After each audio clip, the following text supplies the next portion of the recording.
Man, y'all eavesdropping on conversation. Raekwon is on Ebro In The Morning. Give it up. Yo, what's going on, y'all? Lord Styles Rosenberg here. Ray, what are we doing today? You're launching several things right now. Yeah, you know, of course, all praises. This album, F.I.L.A International, is here. Finally, you know, finally, we got some product on the street, on some, you know. This has been how long? How long you been working on this album? I've been working on this album for probably like around about like 25 months.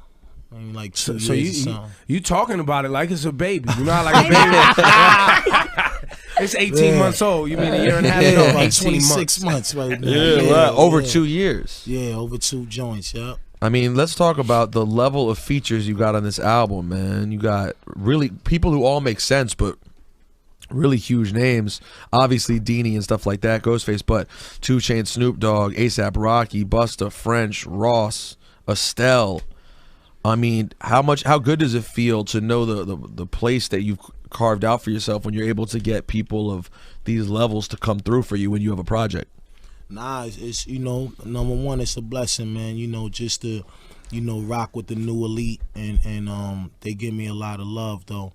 I'm just overwhelmed, B. I'm just doing what a veteran should have been doing all the time, you know, just keeping itself out there. I think it's so important, though, you know, when you come from the 90s, that you know, you have to be knowing what's going on, you know. And for me, all them relationships right there is just basically because I'm knowing what's going on and I'm out there with them. You know, they see me, they know I'm a genuine dude. They just know what I'm about, you know. And when it was time to just make this album, I knew that I had to do something that would put me in the forefront with everybody. So I'm like, you know what? I want to make an album, and I want to go out there and explore my artistry for real and not just bottle myself up on some, you know, just keeping it underground. This album was not designed to just be an underground album. You know, I always tell everybody all the time, like, you know, when I'm making albums, I try to switch the pages, you know what I mean? I don't want you to feel like this got something, this don't got nothing to do with that, you know. And I think just for this album right here, it's a lifestyle piece. You know, F.I.L.A International, that's an expression. I feel like we all got that in us. We all fly, we all international. Well, not we all, but some people. Yeah, I mean, you getting fly. I see how you moving. You put your colors on and all of that. I mean, I'm not as international. Trying to front like you wasn't in the club last night with Amber Rose popping bottles. Yeah, I seen him moving like a movie star. He caught me coming out the bathroom. I was waiting for him.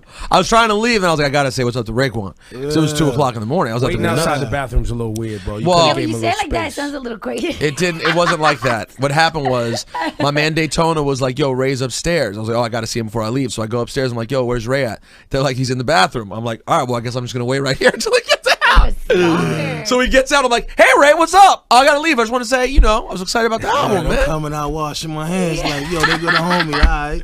What's good? Yo, but the hands were washed, fresh. Oh, nah, yo, so Ray, there's a random thing that just popped into my head, but I was reading an article the other day about Drake. And it was talking about a party at Drake's house for Coachella and how it's like Raekwon was at the table breaking up weed or something like that. Talk about, I know that Drake was considering doing the Wu-Tang record and blah, blah, blah. What's your relationship like with young Drizzy? You spent a lot of time in Toronto, of course, that's his city. So what's your relationship like with young Drizzle? Nah, that's my homie though. You know, his partners is one of my partners, like they close and all that. So I mean, it's a respect thing, you know. At the end of the day, when I was in Toronto, you know, of course, all his people's around him. You know, shout out his whole crew, though. They always held me down. And they knew we was out there. And they was like, yo, come through. We having a party, you know. 40 is a good friend of mine, you know. You know, he's a good homie. Though. And these are, do you get the sense, like a lot of people don't necessarily know this about Drake, do you get the sense from 40 and Drake that these are dudes who really respect the legends of the game? Nah, they give it up every time, you know. They never change, though. You know, that's one thing I could say is, like, just meeting Drake, he always been a humble, respectful dude. You know, always embraced me, always told me, yo, whatever, you know, come through or whatever, you know. He always opened up the door for me. So you a lot of, like, underground heads complained when Drake had the Wu-Tang record, that Wu-Tang Forever record. But for you thought it was... I thought it was respect. Homage. I mean, that's like me seeing Slick Rick or Kane or, you know, not paying homage to that, you know. So I don't look at it no way. I thought that was live though, you know, for him to just name a record and really put us in his thoughts like that, you know. And I'm looking at one of the hottest dudes in the game, you know. He ain't have to say that, he ain't have to do that, you know. So that made the understanding of us even more closer because I knew his heart. I mean, I knew his heart from before, but it's nice to see that. Nah, of course. Yeah. I mean, it's only right, man. Like I said, if I'm walking down the street and I see Big Daddy Kane, you think I'm not going over there and making it be known that, yo, you know what, yo, you had a lot to do with my life. You know, when I see the OGs, that's what I say. My first thing come out my mouth is thank you. You know, because at the end of the day, I really do appreciate the people that did it before me, and you know, the motivation they gave us. You know, that's real life. Do you feel like most artists, young artists? I mean, you have Rocky on your album. You work with. You feel like most artists respect the elders in hip hop right now? They do, man. You know, I mean, it's just that everybody wanted to be reciprocal as well, and I get that. You know, it's all about the energy you give them. You know, you give people good energy, they, you know, it's only right that they give it back. You mean because as opposed to dudes who have been around and have a tendency to maybe look down their nose at the new kids? I mean, you know, a lot of that is speculation. You know, we got our reasons why we may feel like, you know, at the end of the day, they don't get it, but everybody ain't like that. Right. You know, and I think the first thing with us is that we go off of your energy. I know I do. You know, of course, we already know we 90s boys. I never run away from that. I'm from that beautiful era of music. And, you know, when it comes to seeing the young G's do their thing, it's their time right now. You know, when they come and they see me, they salute me, yo, chef, boom, we look up to you. You know, they say everything that's right, where I feel like now I got to keep it 100. How did you do what so many artists from the 90s failed to do, which was you weren't incredibly active for a little while, right? You had a period, you know, between after the third Lex Diamond story or whatever, you had a period there where you weren't that active. And then when you decided to make your kind of return, you made it so impactful that your brand retained so much value. People really struggle with that. Like, what was the secret to you making it mean something when you came back in with Cuban Linx 2? It was just get in there and do what you're supposed to do. Get in there and do it like you know how to do it. You know, one thing about the chef, I'm always confident when it comes to getting up in there and making albums. And, you know, the pressure, of course, that's always around the corner. But when you know you at that level of being a master in it, it's all about just showing up. You know, I think that was my thing, is just to show up and just give everybody what they expect. You know, I know when I work hard and I want to get something done, I know what it takes to win, you know, and I think that that's what it is. You got to separate that, the winners from the losers. You know, if you're a loser, that means you just feel like you don't really care. You don't care where it goes. You know, me, I care about where it goes. You know, we've been getting a lot of money, and, you know, just being able to travel the world, I'm not giving that up. You know, it's a good life. It's a good life. You know, I mean, come on. What is that work like for you now? Like, how many months of the year do you tour? Like, you know, because a lot of artists, and we had this conversation a lot, managing your lifestyle. You know, creating a lifestyle for yourself and then managing that lifestyle over an extended period of time. You've successfully done that to where you can put out an album when you want, tour when you want. Talk us through, like, how does Ray do that? And what's that lifestyle like? Yeah, I mean, you know, like I said, overall, just being an independent artist for the last couple of years, like maybe like 10 years, it really gave me the ability to be really focused now, you know. And now that I have all that leisure to do what I want to do, I ain't got to hear nobody telling me, nah, you can't go do this feature, or nah, you can't drop this, or you can't do that. I mean, it just turned me into more of a stronger businessman, you know, when it come to just doing this right now. And the energy is just with the people I'm around. You know, they make sure that I get up and do what I'm supposed to do, you know. And I always tell them, like, you know, I don't got you here just for business. Like, you're a friend of mine. If you see something, you see a flaw that I got, or you don't see my work ethic, speak to me. You know what I mean? I don't want to be around dudes that is just yes, y'all and me, and then really, because I tell them, if I lose, you lose. You know, so we gotta be clear, and it's just really about getting up and going to work, man. You know, I call it work, but it was fun work. This is the work I love to do. Ray, we're celebrating the 20th anniversary of Only Built for Cuban Linx. Can you talk about the documentary? Did you guys start filming it already? I know you had a Kickstarter program for it too. Yeah, we started. I mean, you know, we about like 40% in. It's coming together beautifully. How is the fan support through the Kickstarter program? I mean, they just, you know, that whole thing was just really just to get them attached to it and give them an opportunity to base their opinions and thoughts in the project. You know, when I think about an artist that got an album that people respect for the last 20 years, it's like I don't want to go to a company and they telling me. I'd rather go right to the people who I know make sense. And I watch dudes like Rob Zombie do it, you know, a couple of other high professional directors and actors, and I thought it was dope just to have the people attached to it. You know, I don't care about the money factor because at the end of the day, I still got to pay bills. I still got to handle it. But more importantly, just to have the people attached to it and being able to allow them to hang with me and, you know, yo, check it out. I like that. I like being around it sounds like you understand the value of the relationship with your fans. Absolutely. Like you've learned that connection, whether or not I get paid on this one or not, it's about creating content that could keep me attached to people who love what Raekwon is. Absolutely.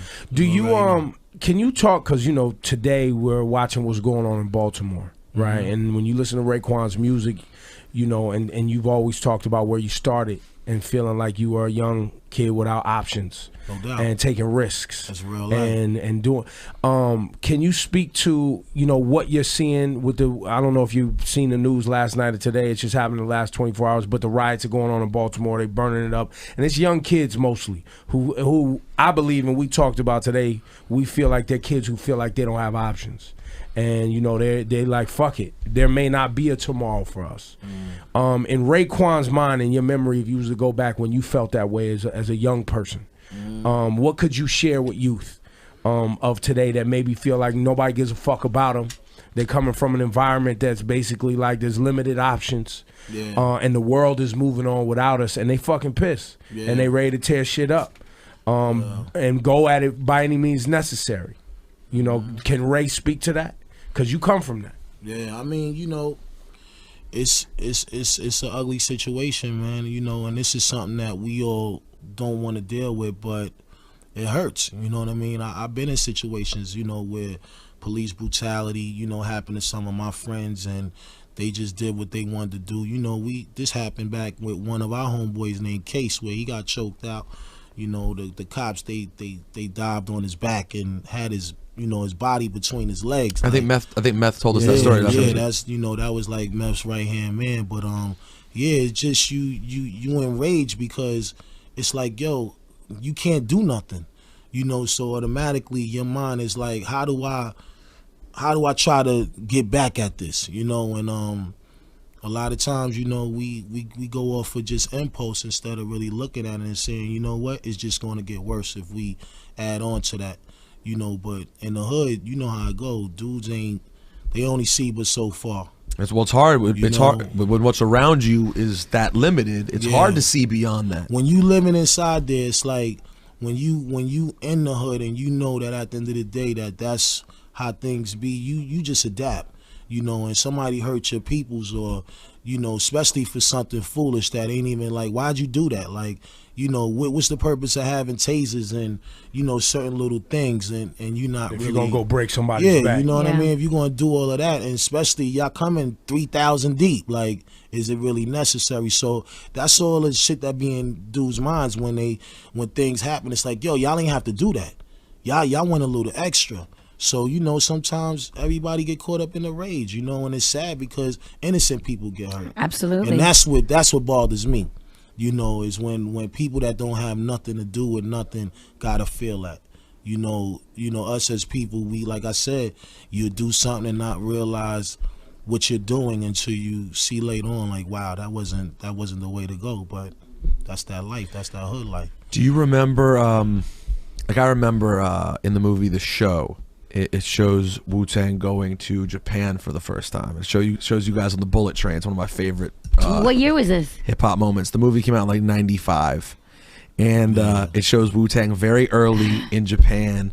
Mets talking shit and arguing with someone, Ray's yelling at someone. And it just made me think back to then. Do you remember any of the first trips seeing the rest of the world that opened your eyes to how much more shit there is than what you grew up? Because that must have been striking. Oh, super striking, especially for dudes on the block all day, you know. But California, I say just getting over there, it was like, it was a new frontier over there, you know, palm trees and good weather and bad bitches, you and know, weed, and pieces sun, and water.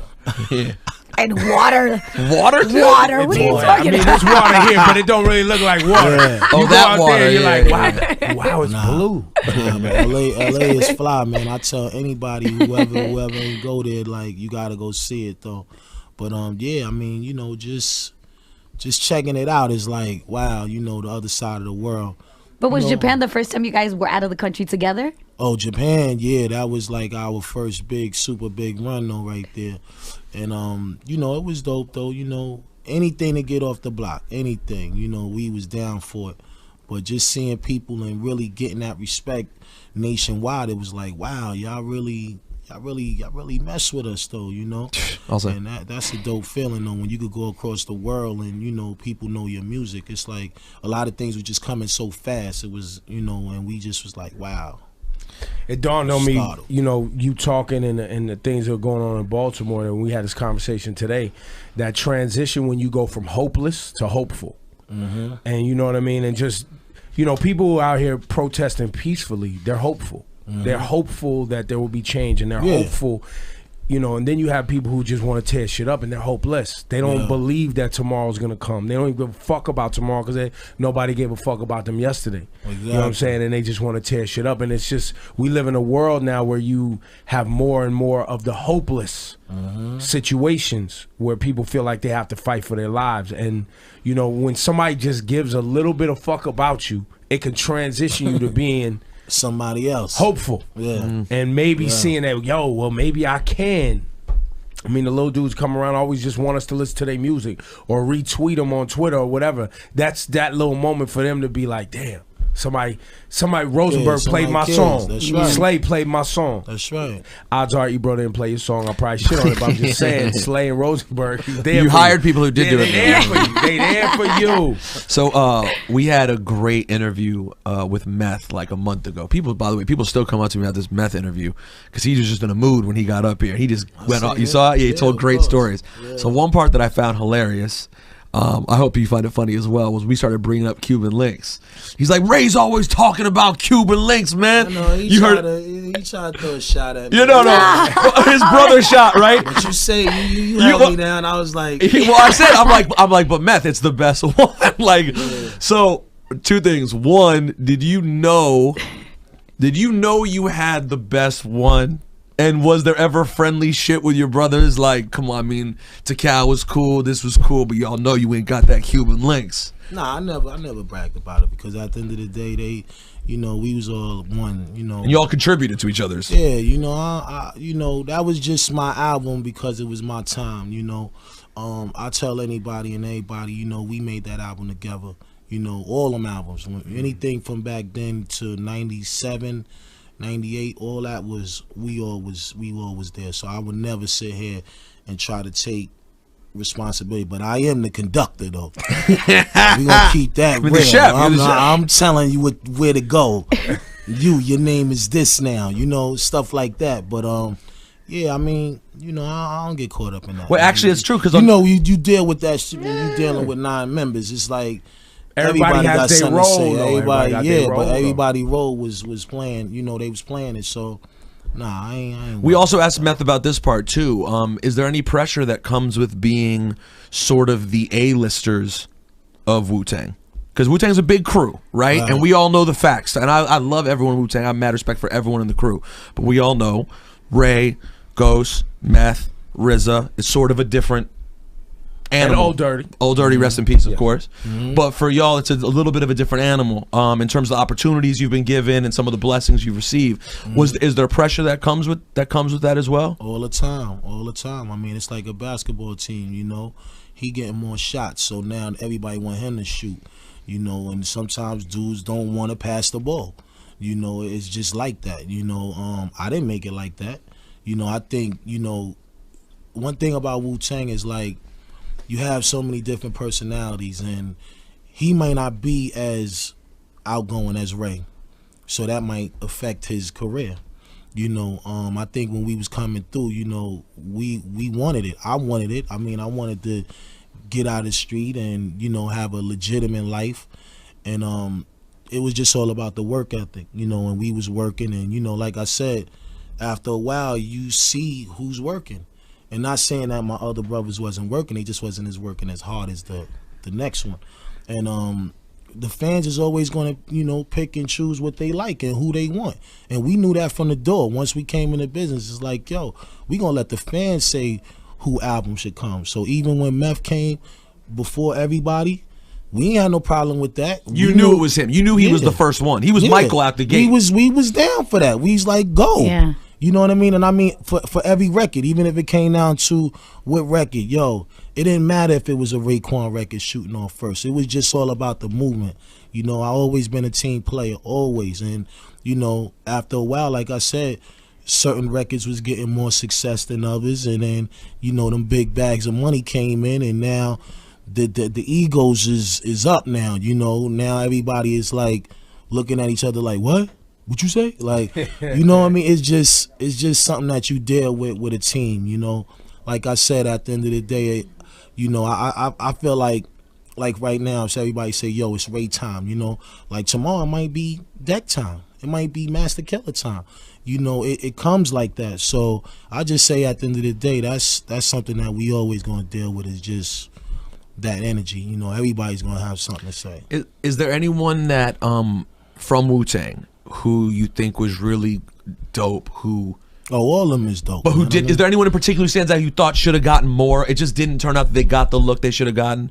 I mean, like, I love The Pillage, for example. I thought Cap dropped a great album. You know what I'm saying? But I think Master Killer is dope too, and he didn't necessarily have the album to hang his hat on that everyone knew. Right. You know what I'm saying? Even though they were all super dope, it was also a lot of music at one time. You know what I'm saying? And then you had the other affiliates coming out. You had Kill Army come out and Sons of Man come out and all these different projects. So is there anyone in particular that you were like, damn, that one should have got more of a look than it did? I mean, I just wish everybody, you know, I wish everybody love. I don't sit here and say, well, yo, you know, it's what you put into it. You know, that's just what it's all about.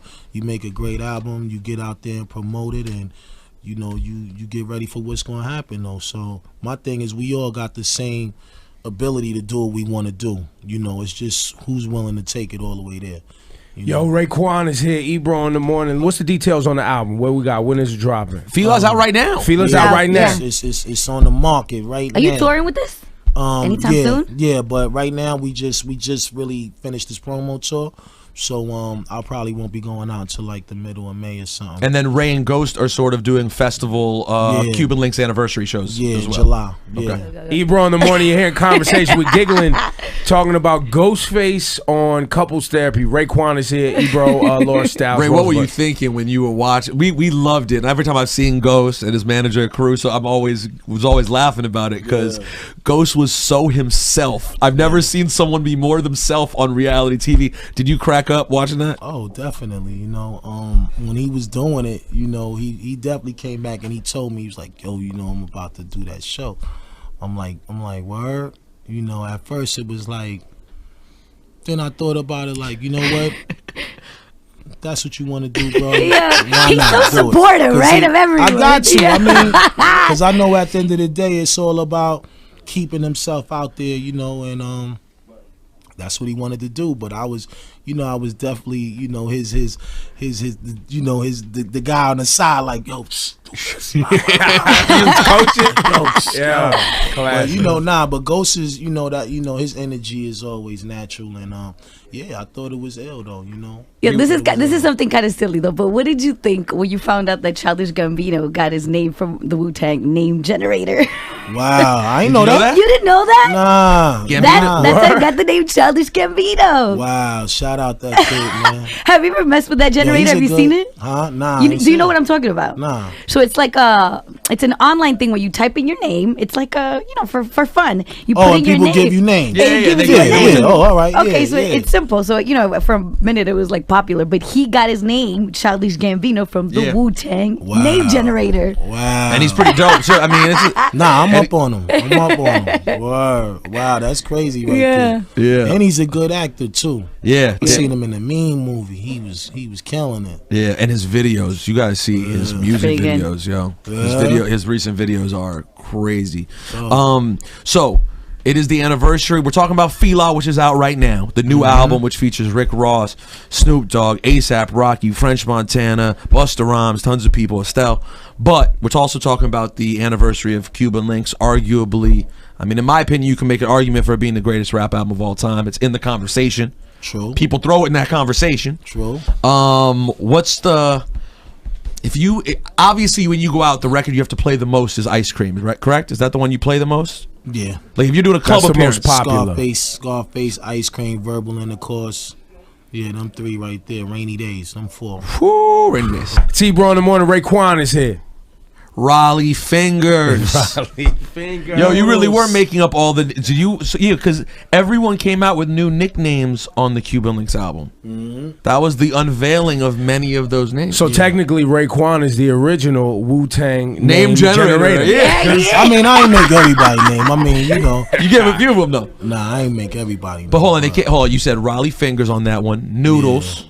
Noodles, Max Million, Tony Starks, Bobby Seals, Lucky Hands. Why did everyone start Golden Arms? Why did everyone on Cuban Linx have new nicknames though? Why was that? Because it was another chamber that I wanted everybody to jump in. You know, this was all about, you know, the straight family mafia style album.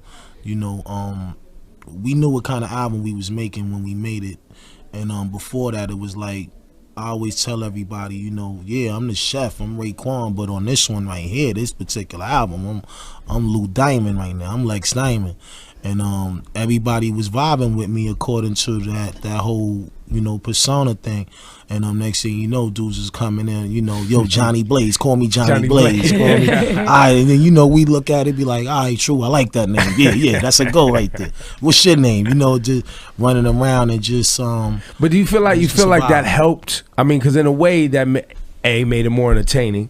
B, made the concept of the album have that much more depth to it, because you guys not only wanted to have fun with it, but it gave It's theatrical. It's theatrical, which made it amazing. And I feel like that's lost today. Yeah, like cats is afraid to go to that next. Ebro, you know what just popped in my mind? I'm almost embarrassed to ask in case I get it wrong, but is Dirty not on the album at all? Nah, Dirty wasn't. Why? Because you guys were very close. Why is he not on that record? Was he just being dirty? I don't even know. Couldn't find him. Yeah. Was it just that kind of situation? He Yeah, just wasn't around? it wasn't that he, you know, it wasn't open for him to be there. But at that time, you know, like I said, Dirty was getting a lot of money. He was out, you know, running around getting those checks, crashing cars and buying them afterwards, eating glass on stage. But yeah, you know that. It kind of like made me think about it though, but he's like the only one that's not on it, right? Yeah, he's the only one. Word. And you contributed to one of the best songs on his album. Word. I mean, you had the record with you, him, and Meth is a crazy moment on. Not to mention, Ray. Sorry, I don't want to gas you because you're here, Ray. But let's also not lie. You also contributed one of the best records to Meth's album, Meth vs. Chef. Your appearance is early, man. This my boy right here. He owed me down. Rosenberg trying to start some shit though. I see how he's moving. He's trying. But you already know. I do love. I'm not gonna lie, Ray. I take y'all, as you can tell, with the utmost seriousness. Nah, of course. But because y'all are brothers, I do love laughing at y'all when you fight. Because the Wu-Tang fights, you know, it never ends with anything but y'all hugging at the end and being like, it's 9 brothers fighting. Exactly. So when they start kind of chipping at each other, I think it's hilarious. And all the product is so good that ultimately you're nitpicking, right? So like when you point out to Meth, like, oh, to Cal, you know, it was cool, blah, blah. But Meth also knows he was the biggest star at the time. So of course he went first. So in a way, Meth kind of suffered because y'all didn't fully necessarily have everything in place yet, and he had to go first because Meth was scorching. But he was still winning. I mean, either way, and it sold. And it went platinum. I mean, he was up big straight up like, yo, when I did my first album, some shit got fucked up. Lost records. Records got Get lost. out of here with that shit. He was like, Raekwon was in Hawaii. What did he say? He's like, Raekwon. His album was official, man. Yeah, it was me, man. Don't get caught up in all that. For those of you just hear about it, Raekwon is here. No question. recount for us, retell for us, because you hear rappers brag about the moment they got your tape, the purple tape. How did it become, and we've heard the story, but I want to hear from you, how did it become known as the purple tape? And tell us one of the a story of an artist that came to you that says that this tape really changed rap for them. Yeah, I would say my good brother, my mentor, Busta Rhymes. You know, when he first heard that album, it was like, he was like, what's going on here? Like, these are dudes that I know that's cut from that cloth. And, you know, he definitely was one of the first dudes that I might have met that was at superstardom, that was so humble and so respectful, that came and was like, yo, what you did with this album right here, homeboy? And, you know, I'm like, all right, that's what's up, you know. But I'm saying in the back of my mind, yo, I'm talking to Busta Rhymes, like, you know, like the dude that the dragon, the rah rah, you know. But he was just paying homage, and you know, he was able to relate to that whole album and that movement. And you know, he was like, yo, but why did you call it the purple tape? And I'm like, we called it the purple tape because we always came up in the street where it's like, you got to separate yourself from other dudes. You know, you got dudes out there that's live wires. You got dudes out there that ain't live wires. And everybody is always trying to differentiate who's who. And then also just being in the street, you know, doing the things that we done at that time, it was always about, this is mine, that's yours. You know, so that frame of mind always stayed with me. And when I made this album, it was the same thing. This is mine, that's yours. You know, and when it came down to it, you know, after making the album, I said, yo, I want to change the color of this cassette, so people, because you know, we all cassette lovers, so we picking up everybody tape and all of that, and all the tapes is clear. You know, so I'm like, this is mine, that's yours.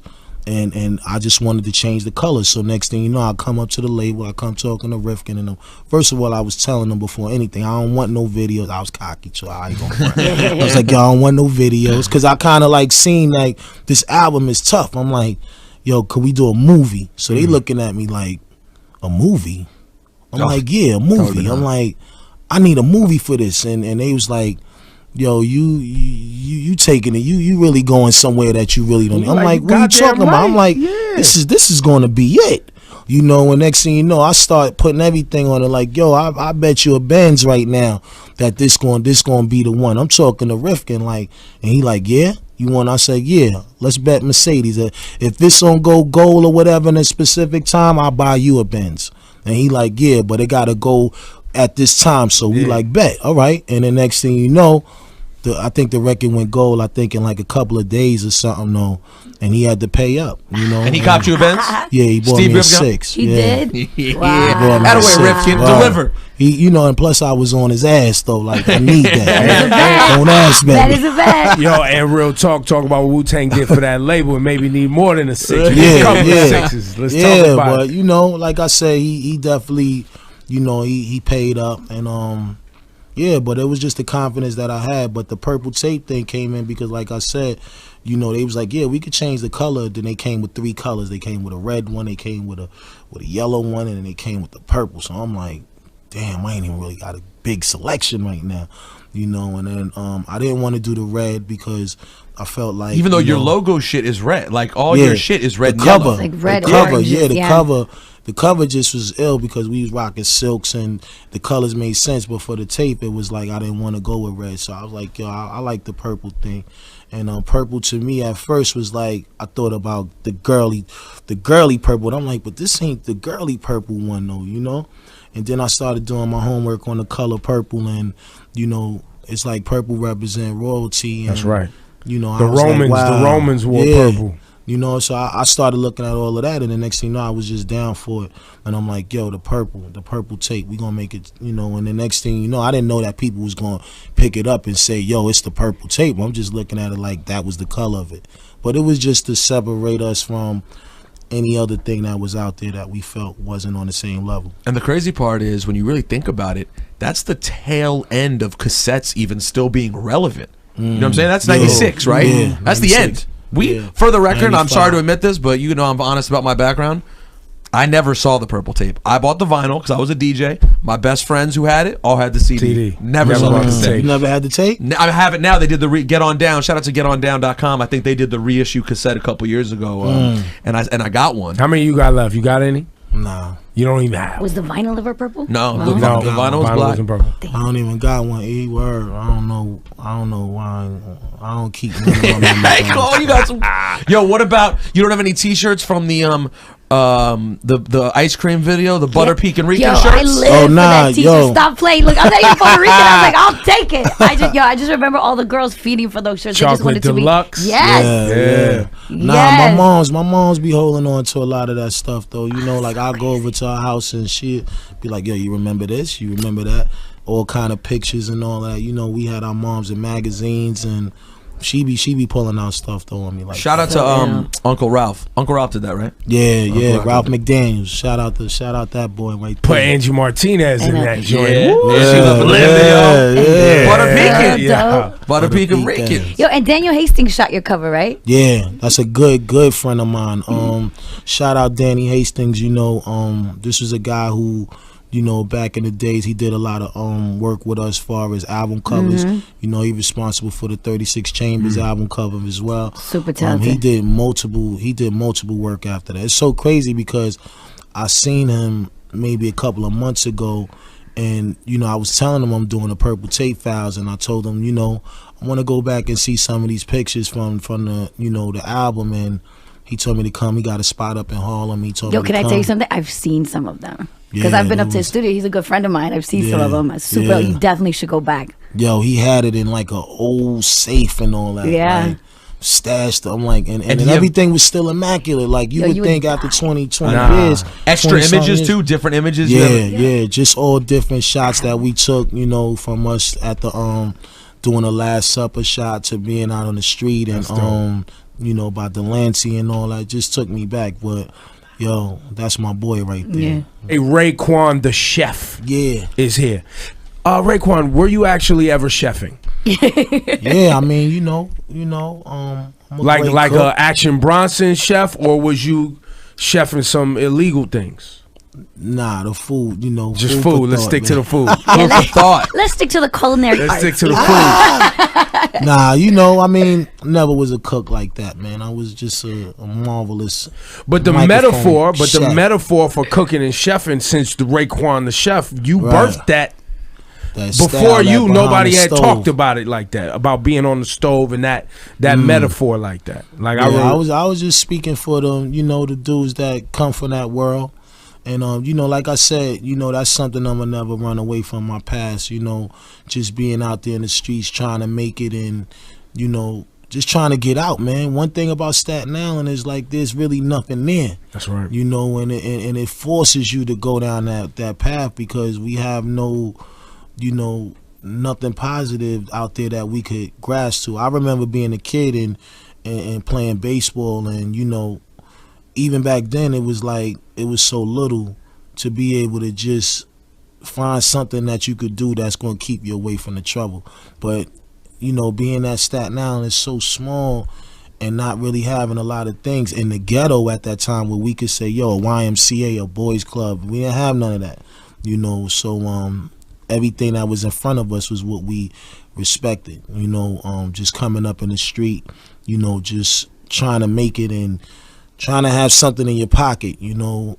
That's what it was about for us, though, man. Just you guys used to have a Wu-Tang family day in Staten Island too, right? Yeah. Do you guys still do that? Of course. I mean, you know, now being that Staten Island is so strict because it's hard to get a lot of things done out there because you got to get permits and certain things, and it ain't easy though. Right. You know, they make it kind of tough though for us. Raekwon, we appreciate your time, man. I know you got a busy schedule, and for the fans, man, we got some Purple Tape plans. Yeah, we got some Purple Tape plans. Oh, really? Listen, man, Ray didn't even know about it. I was working behind it. I didn't want Ray to know because, you know, if you let Ray know too much too soon, he gets hyped. So you gotta keep stuff away from him. Right? You gotta keep it away from him for a minute. But appreciate you, bro. Nah, likewise, man. Appreciate y'all too through the years. Y'all always help held the W down. So that's the most important thing, man. F.I.L.A is out right now. Yeah. This shit sounds great. Play it loud. Raekwon the chef, thank you, man. Give it up, Thanks, man. Ray. Salute. F.I.L.A, Salute. let's go.